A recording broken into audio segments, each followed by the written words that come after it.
السؤال: هل كان في إسهامات أو محاولات تانية لفك رموز حجر رشيد قبل توماس يانج وشامبليون؟ الإجابة هي اللي ممكن تكون مفاجأة لك عزيزي المشاهد، هي نعم، كان في إسهامات قبل توماس يانج وشامبليون.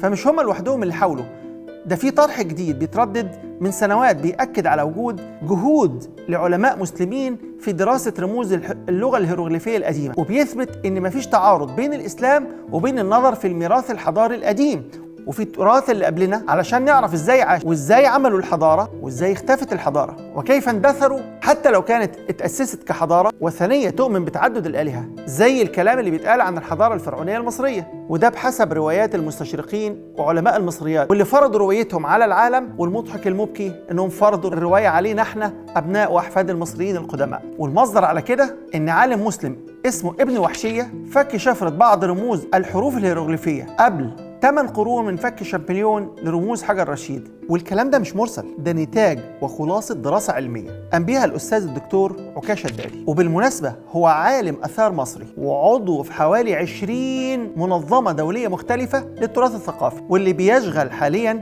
رئيس قسم المقتنيات بدار النشر بجامعة قطر، واللي حصل على درجة الدكتوراه في عام 2003 من معهد الآثار بجامعة لندن للتراث الثقافي بأطروحة رائدة ركزت على تاريخ علم الآثار في الحضارة الإسلامية وفي العصور الوسطى. البحث ده كان بيتكلم على جذور علم المصريات بين العلماء العرب في العصور الوسطى اللي اهتموا بدراسة الثقافة والبيئة المصرية. والدراسة دي اللي قام بيها الدكتور عكاشة أشارت لوجود محاولات وجهود وإسهامات عربية وإسلامية للتعرف على الحضارة المصرية القديمة وفك رموز لغتهم كمحاولة لفهم تلك الحضارة، وإزاي استطاع المصري القديم صناعة هذه الحضارة العظيمة.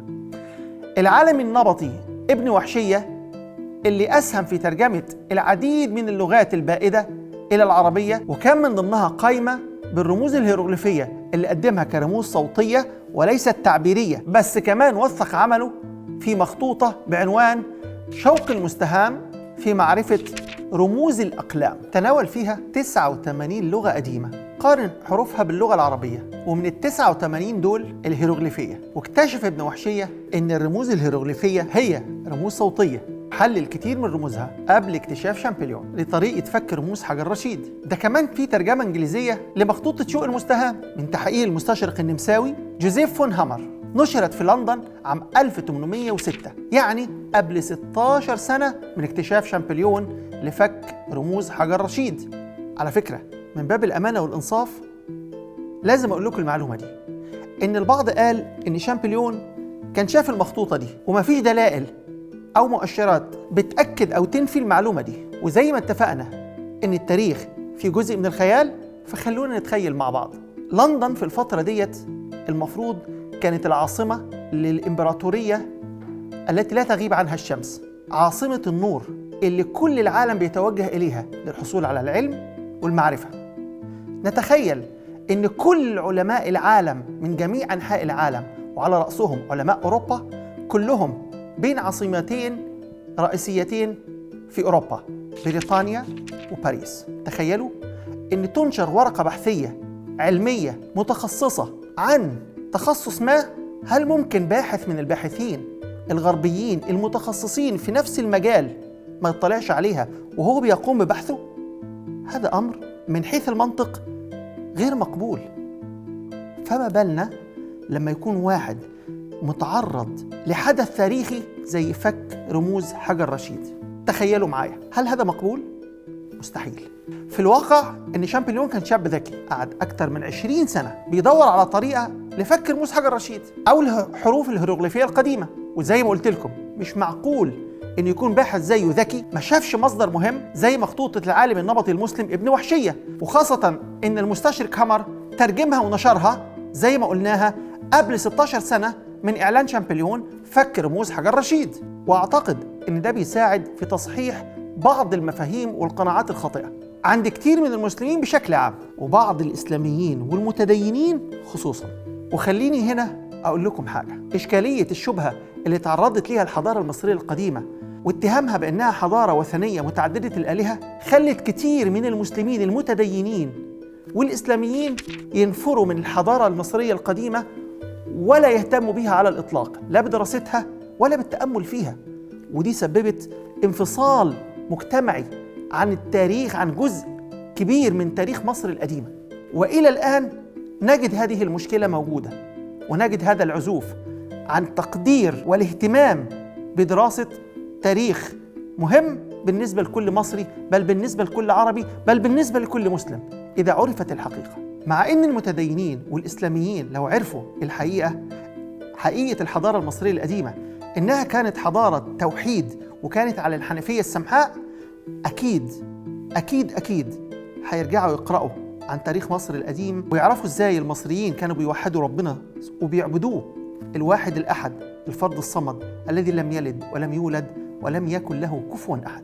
وهنا عاوز أقول لكم معلومة، إن الأستاذ إياد خالد الطباع قال في مقدمة مخطوطة شوقه المستهام في معرفة رموز الأقلام لابن وحشية، الأستاذ إياد خالد الطباع قال: والواقع أن المستشرق هامر بروستال، وأتمنى أكون بقول اسمه صح، نصح في مقدمته الإنجليزية لمخطوطة ابن وحشية أن يستفاد من هذه المخطوطة في حل رموز الكتابات الهيروغليفية. وعلى فكرة تاريخ نشر الكتاب سابق لتاريخ حل الكتابة ب16 سنة، وده مؤشر قوي على أن شامبليون استفاد من مخطوطة ابن وحشية اللي نشرت مترجمة للغة الإنجليزية في لندن قبل 16 سنة من فك شامبليون لرموز حجر رشيد. أستاذ إياد الطباع ختم مقدمته وقال: وإنني إذ أقدم هذا الكتاب فإنني أدعو مؤرخي العلوم وعلماء الآثار للاستفادة من هذا الكتاب ودراسته في ضوء ما استجد من علوم ومعارف. وبعد كل الكلام المهم اللي قلناه، في سؤال مشروع لازم ينطرح: كم واحد من المصريين والعرب وزوار اللي بيزوروا ميدان شامبليون في وسط القاهرة؟ أعتقد أن كتير من المصريين والعرب يعرفوا شامبليون اللي ليه ميدان كبير موجود عندنا في وسط القاهرة باسمه، تقديرا من الدولة المصرية على فكه لرموز حجر رشيد. لكن مين فيهم يعرف العالم النبطي المسلم ابن وحشية اللي ساهم بشكل كبير في فك كتير من رموز الحضارة المصرية القديمة من لغتها الهيروغليفية؟ وإذا كان شامبليون ممكن يكون متهم بشبهة سرقة جهود الآخرين، ففي شبهة تانية أخطر من الشبهة ديت، وهي شبهة تحريف الترجمة من الهيروغليفية، واللي كانت السبب في تشويه صورة الحضارة المصرية القديمة ووصمها بالوثنية وتعدد الآلهة. بعض علماء المصريين قالوا إن شامبليون أخطأ في الترجمة، بس ما عللوش ولا ذكروا أسباب الخطأ. فهل خطأه ده كان سببه عدم إلمامه بثقافة المصريين القديمة وعدم فهمه لرموز، ولا هو استسلم لتصوره العقدي وأسقط تصوره الشخصي لعقيدته على عقيدة المصريين القدماء، لأنه ما قدرش يفهم العلاقة بين الإله الواحد اللي آمن به المصريين وبين المنتسبين للعرش الإلهي اللي هم بين قوسين الملائكة اللي احنا ذكرناهم قبل كده وعددنا صفاتهم المتطابقة تماما مع صفات الملائكة اللي احنا بنؤمن بيها في ديننا الإسلامي.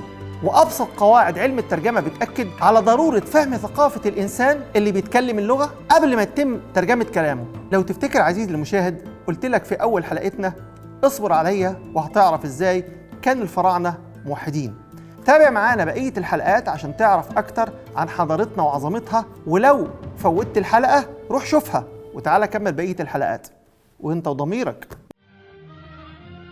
لما بيقول خلقت كل شيء وحدي ولم يكن بجواري أحد، انتهى الموضوع. زي ما احنا عارفين من مصلحة الكهنوت إنه هو يبقى فيه 2800 إله، كل إله له مسجد وكل إله له قرابين، ولم من الناس بقى يسترزقهم ويلموا ضرائب ويلموا جبايات. وكذلك الملك والحاكم يهمه ان يكون في 2800 حزب ويخبطوا البعض عشان هو تسلم له الامور وهو قاعد فوق ويستغل الناس.